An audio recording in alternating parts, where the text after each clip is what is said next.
नमस्कार, मेरा नाम है प्रशांत कौशिक और आप देख रहे हैं नजर टुडे।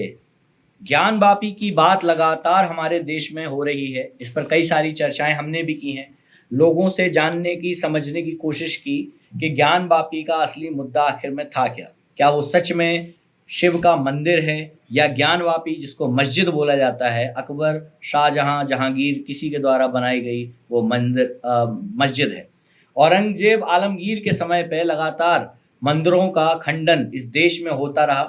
मंदिरों को तोड़कर मस्जिद का निर्माण होता रहा। उसी क्रम में एक मस्जिद का नाम भी सामने आता है जो है ज्ञानवापी मस्जिद। इस पर चर्चा करने के लिए हमारे साथ आज आचार्य गोविंद जी दुबे जी जुड़े हुए हैं। आचार्य जी भगवताचार्य हैं, ज्योतिषाचार्य हैं, हिंदू धर्म प्रचारक है। शहर शहर गांव गांव जाकर भागवत की कथाएं करते हैं, धर्म को प्रसार प्रसार करने का काम करते हैं और लोगों को समझाने की और धार्मिक भावनाओं को समझने की और समझाने की कोशिश करते हैं कि किस प्रकार से सनातन धर्म इस देश के लिए, इस विश्व के लिए जो है वो सर्वोपरि होना चाहिए, है भी, और चीज़ों को किस प्रकार से देखते हैं। आचार्य जी, सबसे पहले तो बहुत बहुत स्वागत है आपका इस चैनल में, इस चर्चा में हमारे साथ जुड़ने के लिए। सबसे पहले तो मैं आपसे ये जानना चाहूँगा कि जो लगातार विवाद ये चल रहा है ज्ञानवापी का, ज्ञानवापी मस्जिद होने का, आपकी समझ में वो ज्ञानवापी मस्जिद है या वो ज्ञानवापी मंदिर ही था जिसका प्रारूप बिगाड़ कर, जिसको नष्ट कर कर उसके स्थान पर मस्जिद का निर्माण किया गया? देखिए, मस्जिद का तो कोई सवाल ही नहीं है जी। ज्ञानवापी जो शब्द है वो अपने आप में एक संस्कृत सनातन शब्द है। कभी आपने इस्लाम धर्म में ज्ञान और वापी शब्द का प्रयोग नहीं देखा होगा जी। ये शब्द ही हिंदी शब्द है, संस्कृत शब्द है। तत्भव और तत्सम दो प्रकार के शब्द साहित्य हमारे सनातन धर्म में आता है, बिल्कुल, जो जो इस्लाम में नहीं मिलता है। तो ज्ञान का मतलब तो आप समझ ही रहे हैं, और वापी का मतलब तड़ाग होता है, तालाब होता है। ज्ञान वापी जो मंदिर है वो आज से नहीं, मस्जिद तो अभी मान लीजिए औरंगजेब के समय से उसको तोड़ के मंदिर को बनाया गया, और वो सब इस बात को हिंदू भी जानते हैं, मुस्लिम भी जानते हैं, वक़ भी जानते हैं कि वो असल में वो शिव मंदिर ही है। लेकिन जिस समय औरंगजेब के द्वारा या अकबर के द्वारा पूरे देश में हिंदुओं के ऊपर, सनातन धर्म के ऊपर जो अत्याचार बढ़ा, उसी क्रम में उसको भी तोड़ा गया, और उसके बहुत सारे साक्ष्य भी हैं, प्रमाण भी हैं। लेकिन जो ज्ञानवापी कूप है, कूप और वहाँ जो शिव की प्रतिष्ठा है, शिवलिंग है, उसकी चर्चा वैदिक कालीन से है। काशी कोई पौराणिक जगह नहीं है, वैदिक जगह है। पुराण और वेद में बहुत अंतर है। पौराणिक समय के लिए तो मान सकते हैं, चलो आज से 5000 साल, 6000 साल या 10,000 साल, क्योंकि भगवान कृष्ण के गए हुए मान लीजिए 5,500 साल मिनिमम मान लीजिए। लेकिन वैदिक काल तो कब से चला आ रहा है, इसकी कोई गिनती नहीं है। और ज्ञानवापी जो कूप है वो वैदिक कालीन है, वेदों में भी उसका उल्लेख है, पुराणों में तो तमाम जगह है, स्कंद पुराण में, लिंग पुराण में, पद्म पुराण में, कई जगह। और वापी शब्द वहाँ, ज्ञानवापी तो एक प्रमुख जगह है भगवान शिव जी का। वहाँ चूंकि शिवलिंग है, आत्मलिंग है, मतलब वो ज्योतिर्लिंग वहाँ एक चूंकि स्थापित है, इसलिए ज़्यादा प्रसिद्ध है ज्ञानवापी। वैसे पूरे काशी में, शास्त्रों में, स्कंद पुराण में 6 कूपों का वर्णन मिलता है जी। ज्येष्ठा कूप है, भद्र चूड़कूप है, उसके साथ करकोटा कूप है, ज्ञानवापी कूप है, ऐसे 6 कूपों का उल्लेख शास्त्रों में है। तो इसलिए वो ज्ञानवापी जो है वो तो मंदिर ही है, तो भगवान शिव विश्वेश्वर का वो जगह है जिसको मुस्लिमों के द्वारा तोड़ करके बनाया गया। तो ज्ञानवापी जिस प्रकार से आपने बताया, कूप की एक संरचना थी, और स्कंद पुराण जो हजारों वर्षों से लिखे हुए जो ग्रंथ है उसमें उल्लेख भी है। स्कंद पुराण वेदव्यास जी का लिखा हुआ है, और वेदव्यास जी का समय अगर आप पढ़ें पुराणों में या वैदिक काल में तो समझ में आएगा कि वो लाखों वर्षों का है जी। और ज्ञानवापी कूप के तो कई कारण थे ज्ञानवापी कूप नाम पढ़ने का। भगवान शिव की वहाँ स्कंद पुराण में ऐसा वर्णन है कि भगवान शिव के त्रिशूल से वहाँ कुआं खोदा गया, जो मिट्टी खोदी गई तो वो कूप का निर्माण हुआ, उससे जो जल निकला उससे भगवान शिव का अभिषेक हुआ। बिल्कुल। इस पे एक प्रश्न ये भी उठता है कि भगवान शिव के त्रिशूल से जो कूप खोदा गया, जिससे आपने जैसे कि बताया, बनारस को बोला ही जाता है कि शिव की नगरी है, भगवान शिव की नगरी है, भगवान शिव के त्रिशूल पे बनी है। आदि अनंत काल से काशी जो है वो विख्यात थी, प्रमाणित थी, बसी हुई थी। तो और मुगलों का और या अगर कहें मुसलमानों का समय देखा जाए तो बहुत इतिहास पुराना है नहीं। जी नहीं। जिस प्रकार से मुस्लिम पक्ष ने बोला कि ये अनंत काल से वहां पर मस्जिद मौजूद थी, तो काशी अनंत काल से शिव की है कि काशी अनंत काल से मस्जिदों की या मुसलमानों की? ये तो मुस्लिम पक्ष की ये अज्ञानता का ही जाएगी जी। अनंत काल से मस्जिद तो हो ही नहीं सकती। मुस्लिम धर्म का स्थापना ही जब मक्का और मदीना में जब पैगंबर मोहम्मद साहब हुए तो आज से मान लीजिए 1600 साल हुआ लगभग। सबसे नया धर्म माना जाता है। सबसे नया धर्म। ईसा धर्म से भी नया धर्म है। ईसाई से भी। तो ईसाई धर्म से भी जब नया है, मात्र 1600 वर्ष हुए हैं, तो अनंत काल से उस मस्जिद की परिकल्पना करना ही अज्ञानता है। इसलिए ये तो सरासर बिल्कुल ही झूठ है। लगता है कि भाई वहाँ पहले से मस्जिद थी या ऐसा, वो तो उसकी संरचना है। आप सर्वे में तो सब आया ही है उसकी संरचना। आप एक बिल्कुल अनभिज्ञ व्यक्ति, बिल्कुल ज्ञान का कमजोर व्यक्ति भी अगर उस स्थान पे जाएगा और उस स्थान के संरचना को देखेगा, उसके वहाँ पे जो संरचना है, उसकी डिजाइन्स हैं, खंभों की आकृतियाँ हैं, भगवान नंदीश्वर का स्थान है। नंदीश्वर ये हम लोगों के पुराणों में ऐसी वो है मर्यादा है कि नंदीश्वर हमेशा शिव जी की तरफ मुँह करके ही बैठते हैं। ये हिंदू पक्ष ने ये दावा भी किया था कि और नंदी का मुख है वो ज्ञानवापी की तरफ है, मतलब वहां पे ज्ञानवापी है। हम लोग तो वहाँ जाते ही रहते हैं। हमने तो वहाँ रह करके पढ़ाई लिखाई शिक्षा दीक्षा सब की हमारा तो वो बिल्कुल शिक्षा स्थली है। तो आप कभी भी जाइएगा तो देखिए नंदीश्वर वहाँ बैठे हैं उनकी तरफ। ऐसा हो नहीं सकता कि नंदीश्वर के पीठ के पीछे शिवलिंग बना हो। नंदीश्वर के बाद में अहिल्याबाई होलकर के द्वारा दूसरा शिवलिंग स्थापित किया गया, वो शिवलिंग नंदीश्वर के पीठ के पीछे है, जबकि मुख्य शिवलिंग जो सामने होना चाहिए वहां पे मस्जिद है जी। तो इससे तो सिद्ध होता है, इसमें तो कोई निर्विवाद है, इसमें तो कोई झगड़े की बात ही नहीं है। ठीक है।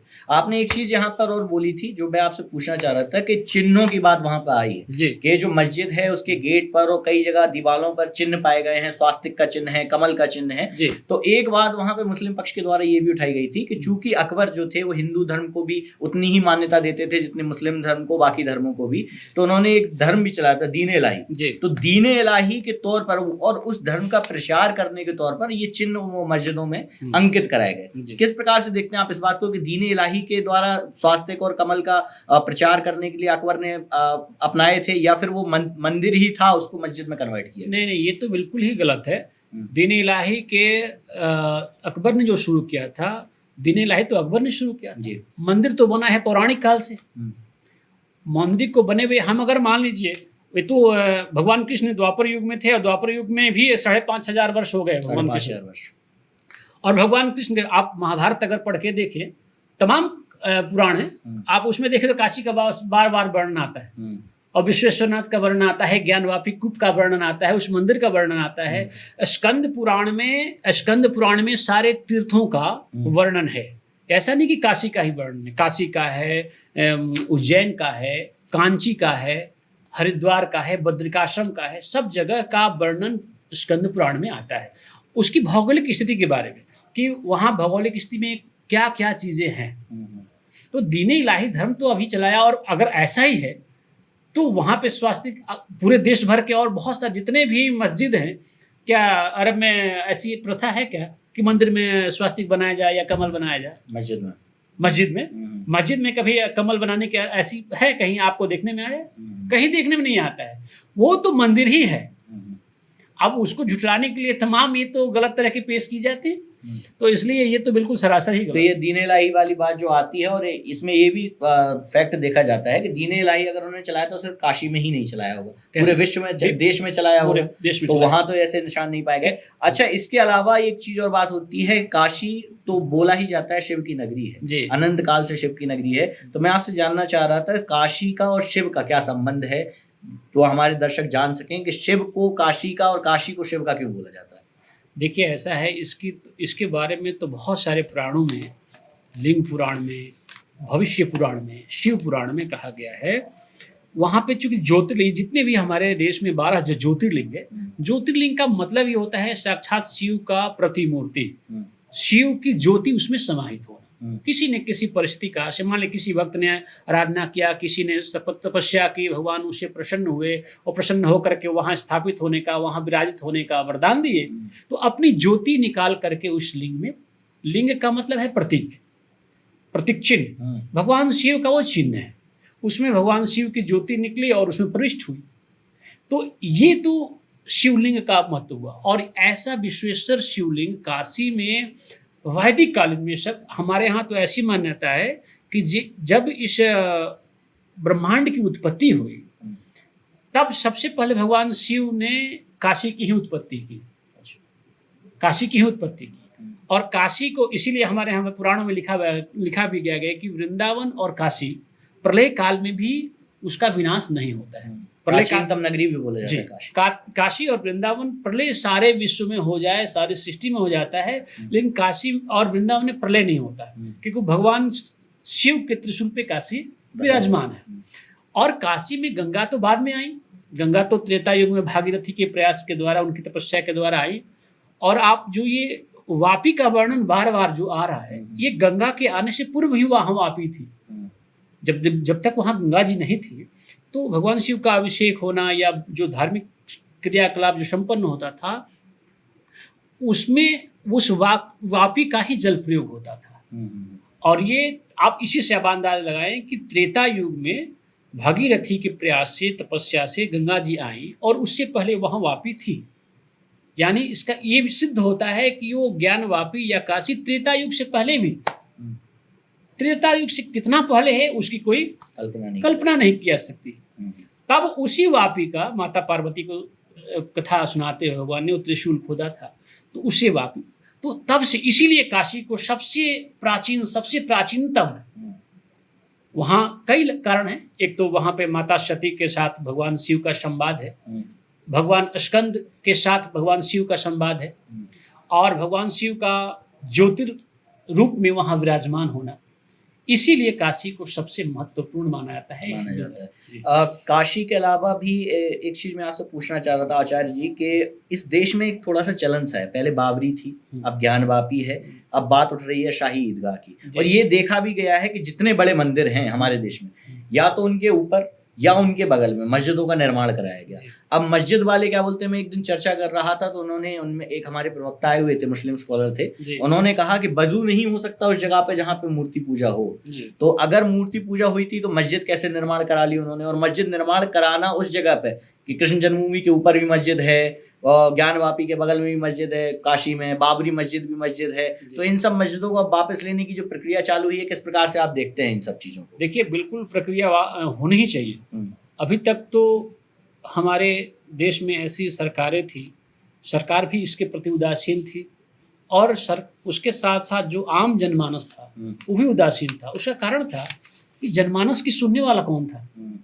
जनमानस के अंदर उत्साह भरने, ऊर्जा भरने का, उनकी बात तो कोई सुनने वाला हो। अगर अपनी बात कहने जाए सरकार से, न्यायालय से कहने जाएं, तो हमारी बात को सुनने वाला भी पहले कोई नहीं था। अब कम से कम ऐसी सरकार है जो हमारी बात को सुन सके, या अदालतें भी, यानी जो न्यायालय है वो भी सरकार के माध्यम से या जनमानस की श्रद्धा और विश्वास से उसको सुन तो रही हैं कम से कम। तो सुन रही है तो सब जानते हैं कि हिंदुओं का देश भारतवर्ष है और अनंत काल से इसकी सभ्यताएं हैं। तो जब सभ्यता इसकी विकसित है, लाखों वर्षों से, करोड़ों वर्षों से सभ्यता विकसित है, तो हिंदू धर्म की सभ्यता जब विकसित हो तो निश्चित रूप से ये है कि आज आप कहीं देख लीजिए, भारत ही में नहीं, भारत के बाहर और देशों में जब भी कोई खुदाई होती है तो तमाम मूर्तियां मिलती हैं, शिवलिंग मिलता है, विष्णु की प्रतिमा मिलती है। अभी मैं कुछ दिन पहले एक खबर न्यूज़ में ही देख रहा था, इंडोनेशिया की बात है, इंडोनेशिया में खुदाई हुई तो विष्णु की प्रतिमा मिली, उसको क्रेन से उठाया गया, इतनी भारी प्रतिमा। अब बताइए आप, इंडोनेशिया में विष्णु, इसका मतलब यह है कि हिंदू सनातन धर्म जो है पूरे विश्व में व्याप्त था, और हम भारत में रह करके और अपनी हिंदू सनातन धर्म का प्रचार प्रसार और अपने देवी देवताओं का पूजन नहीं कर सकते हैं।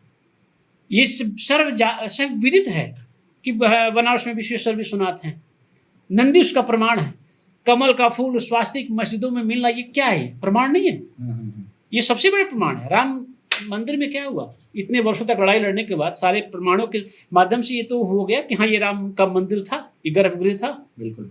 हिंदू धर्म में अपने सनातन देश में रहते हुए हिंदुओं को ये इतनी बड़ी विडंबना है कि अपने धर्म की रक्षा के लिए, अपने देवताओं की उपासना पूजा करने के लिए इतनी बड़ी लड़ाई लड़नी पड़ रही है, जबकि भारत देश के विभाजन ही सिर्फ धर्म के आधार पर हुआ था। बिल्कुल।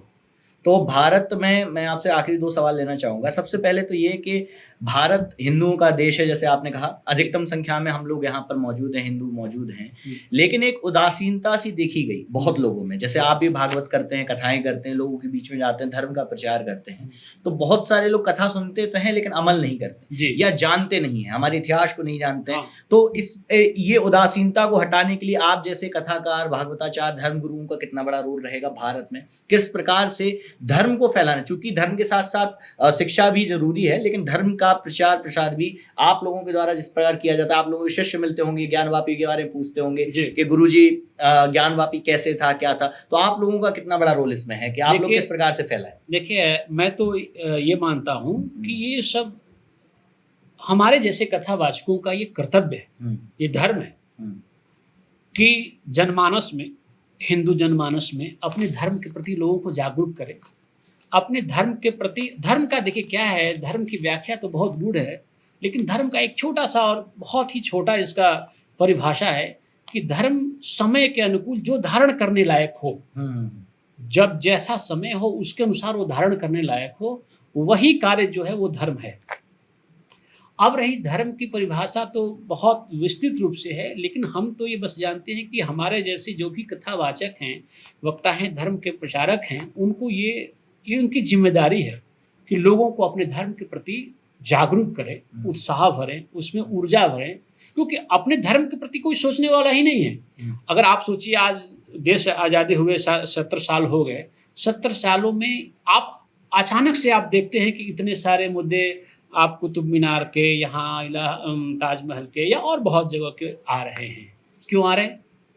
ये इसी कारण आ रहे हैं कि इसी कारण कि जब कथावाचकों या जो धर्म प्रचारक हैं उनके माध्यम से जब जनता तक ये बातें जाती हैं कि हम लोग देश में हमारे ऊपर क्या क्या चीज़ें बीती हैं, कैसे हमारे ऊपर अत्याचार किया गया, कैसे हमें अपने धर्म की रक्षा, क्योंकि धर्मो रक्षति रक्षतः, धर्म की रक्षा जब तक हम नहीं करेंगे हमारी धर्म रक्षा नहीं कर सकता। बिल्कुल। इसलिए हमारा कर्तव्य है कि हम धर्म की रक्षा करें और तभी धर्म हमारा रक्षा करेगा।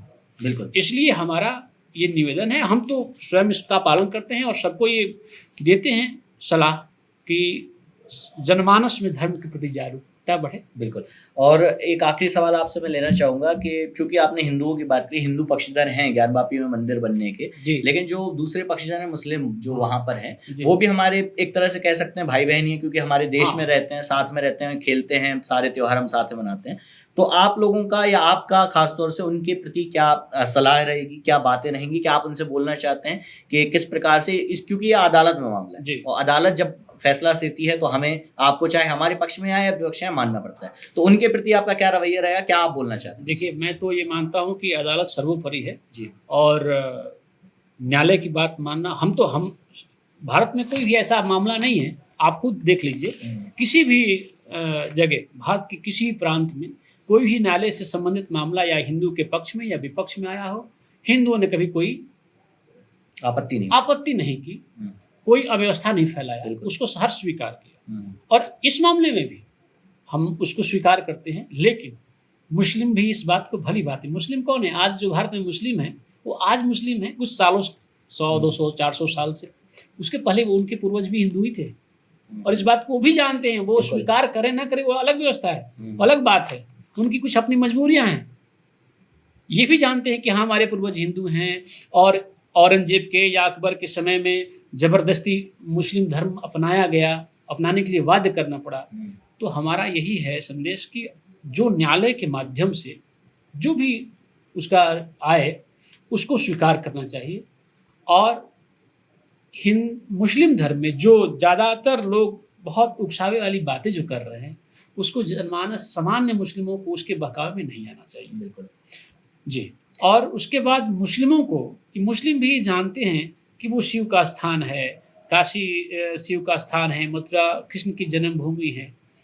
मैं तो ये नहीं कह सकता कि वो हिंदुओं को दे, लेकिन वो तो दें तो बहुत बड़ी बात है, उनकी बहुत बड़ा दिल है तो शहर में, हाँ, शहर से अगर सौंप दे तो ये तो बहुत ही अच्छी बात। हमारे ही भाई बंधु हैं, ऐसा तो है नहीं कि वो लेकिन न्यायालय के माध्यम से हो उसको शांतिपूर्वक माने। ठीक है, आचार्य गोविंद जी हमारे साथ जुड़े हुए थे, और आचार्य जी बहुत बहुत धन्यवाद आपका सारी चर्चा हमारे साथ करने के लिए, हमारे दर्शकों को समझाने के लिए। चूंकि ज्ञानवापी का मुद्दा इतना बड़ा है, शाही ईदगाह का मुद्दा भी उसके बाद है, उसके अलावा ताजमहल, कुतुब मीनार, तो ऐसे मुद्दे इस देश में उठते रहते हैं, और हमारी भी यही कोशिश रहती है। आचार्य जी को हमने बहुत आग्रह करके यहाँ पे इनवाइट किया, और यही कोशिश थी हमारी कि आप लोग उस इतिहास को जानें, समझें, समझने की कोशिश करें कि आखिर में ज्ञानवापी क्या है, उसका मुद्दा क्या है, और क्यों इतना बवाल हमारे देश में अब इन सब चीजों को लेकर मच रहा है। चूंकि जैसा कि आचार्य जी ने कहा, और मेरा भी यही निवेदन रहेगा कि जो भी कोर्ट का फैसला है, कोर्ट हमारे देश में सर्वोपरि है, अदालत सर्वोपरि है, चाहे वो हिंदुओं के पक्ष में दें, विपक्ष में दें, मुसलमानों के पक्ष में दें या विपक्ष में दें, सहर्ष उसको स्वीकार करना होगा। किसी प्रकार के वाद विवाद या अप्रिय घटना की कोशिश ना करें, लड़ाई झगड़े की कोशिश ना करें, और सहर्ष उसको स्वीकार करके, चूंकि इस देश में, मैं पहले हमेशा कहता रहता हूं कि सभी का खून इस देश की मिट्टी में शामिल है, तो आप भी इस देश के हैं, हम भी इस देश के हैं, देश को आगे बढ़ाने का काम करता है। आचार्य जी एक बार फिर से बहुत बहुत धन्यवाद आपका, और आप सब इसी प्रकार देख रहे रहिए नजर टुडे, बने रहिए हमारे साथ। धन्यवाद।